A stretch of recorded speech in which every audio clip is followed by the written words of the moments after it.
Okay, so we're dealing with a data set of 1,000 customers.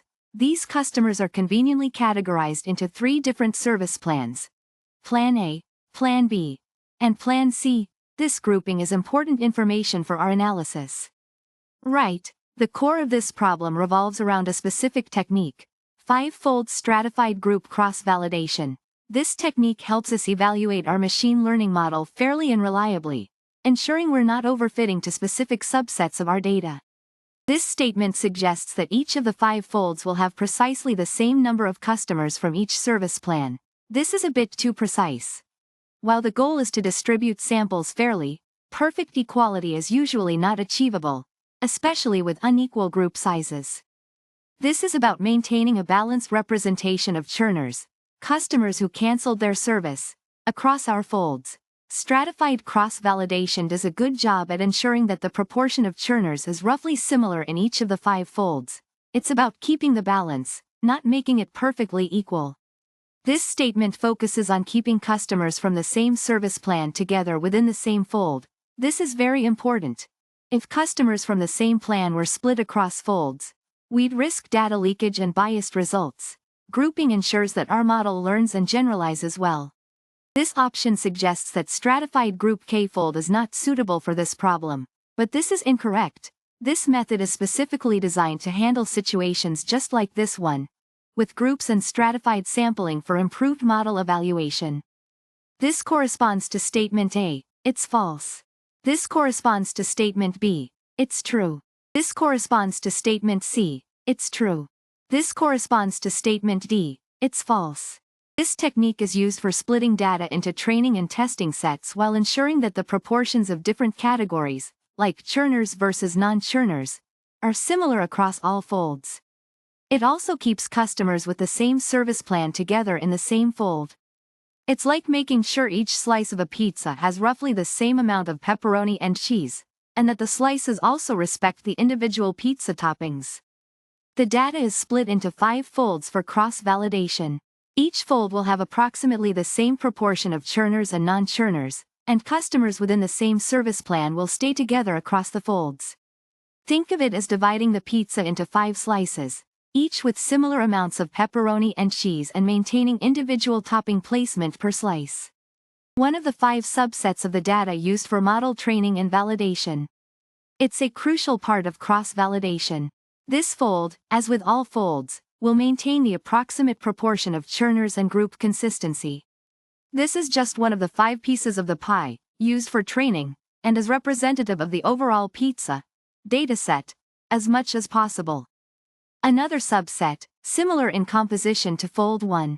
This fold is also used for model training and validation, maintaining the approximate proportion of churners and group consistency like fold 1. This is one more piece to train our model, similar to the first piece. Similar to fold 1 and fold 2. Model training and validation uses this fold too, ensuring the approximate proportion of churners and group consistency are maintained. Same story as before, another piece of the pie to help in the training. A 4th subset for model training and validation, maintaining similar proportions of churners and grouped data, like the other folds. Yet another piece used for training and testing. The final subset used for model training and validation. It's important that this set maintains similar proportions of churners and grouped data. The last piece of the pie used for training and testing. The stratified aspect of StratifiedGroupKFold cross-validation is at play here. The proportion of churned customers in each fold is approximately the same as the proportion in the original dataset. This prevents bias in model evaluation. This is a key point. Every slice has nearly the same ratio of pepperoni. After the data is split, a machine learning model is trained on 4 folds and evaluated on the remaining fold. This process is repeated 5 times, with each fold serving once as the test set. This gives a more robust estimate of the model's performance. Finally, we use the pizza slices to train our model and test its accuracy. Okay, so we're using StratifiedGroupKFold to split our customer data into 5 groups for cross-validation. This is a fancy way of making sure our model is tested fairly. The 5 folds part means we'll have 5 separate tests. Okay, So we're using StratifiedGroupKFold to split our customer data into 5 groups for cross-validation. This is a fancy way of making sure our model is tested fairly. The 5 folds part means we'll have 5 separate tests. This is our first test group of customers. We'll train our churn prediction model on the other 4 groups and test how well it predicts churn for this group. It's like making a practice test before the real thing. This is our first test group of customers. We'll train our churn prediction model on the other 4 groups and test how well it predicts churn for this group. It's like making a practice test before the real thing.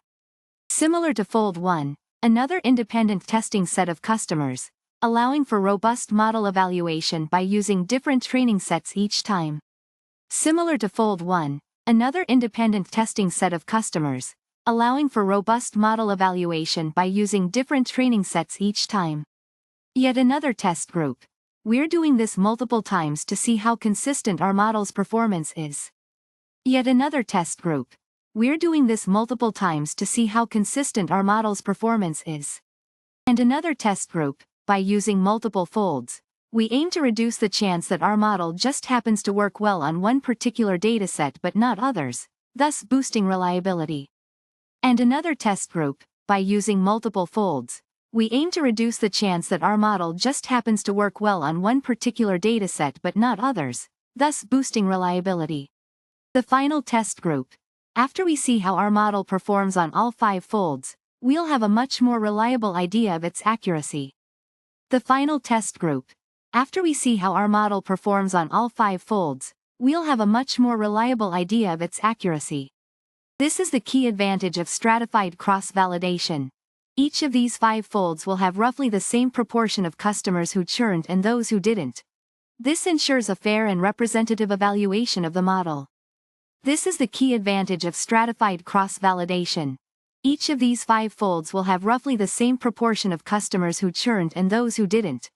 This ensures a fair and representative evaluation of the model. This is a multiple-choice question testing your understanding of how StratifiedGroupKFold works in a machine learning context involving customer churn prediction. It's assessing your grasp of the core concepts. Let's break down each option carefully. This option claims that StratifiedGroupKFold will always divide the data into folds with exactly the same number of samples from each group. Service plan. Let's consider if that's realistic. Is it possible to always perfectly balance the number of customers from each service plan in each fold, especially if the plans have uneven numbers of customers? This option suggests StratifiedGroupKFold keeps a similar ratio of churned and non-churned customers in each fold. Think about the stratified part of the name. It's about keeping the proportions similar across all folds. Does this align with the overall goal of stratified sampling?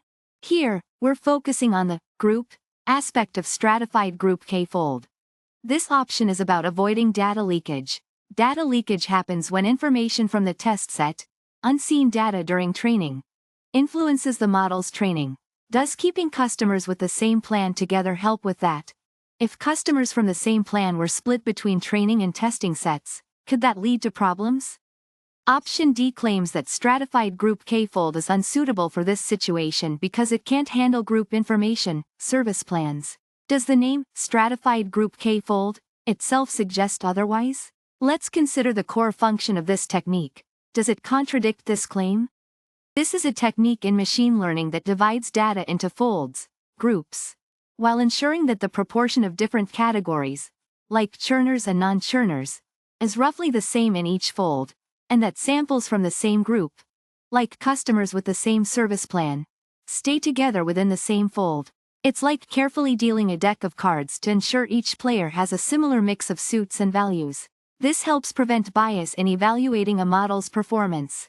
The data includes information on 1,000 telecommunications customers. Each customer is categorized by their service plan, Plan A, Plan B, or Plan C, and whether or not they churned, canceled their service. Imagine a spreadsheet with a row for each customer and columns for their plan and churn status. One of 3 service plans offered by the telecommunications company. Customers on Plan A form a group, all belonging to the same plan and potentially having similar characteristics. Another service plan, similar to Plan A, representing a separate group of customers. The third service plan, yet another group of customers. The dataset will be split into 5 folds, subsets, for cross-validation. Stratified means the proportion of churners and non-churners will be similar across folds. Group means customers with the same service plan will be in the same fold. Think of it like dividing a class into 5 study groups, making sure each group has a similar number of boys and girls and keeps friends together. The goal of using StratifiedGroupKFold is to preserve the ratio of churners and non-churners in each fold and also keep all customers under the same plan together within the same fold. This ensures that the model's performance is evaluated fairly and prevents bias. It's crucial for evaluating the model's generalization capability.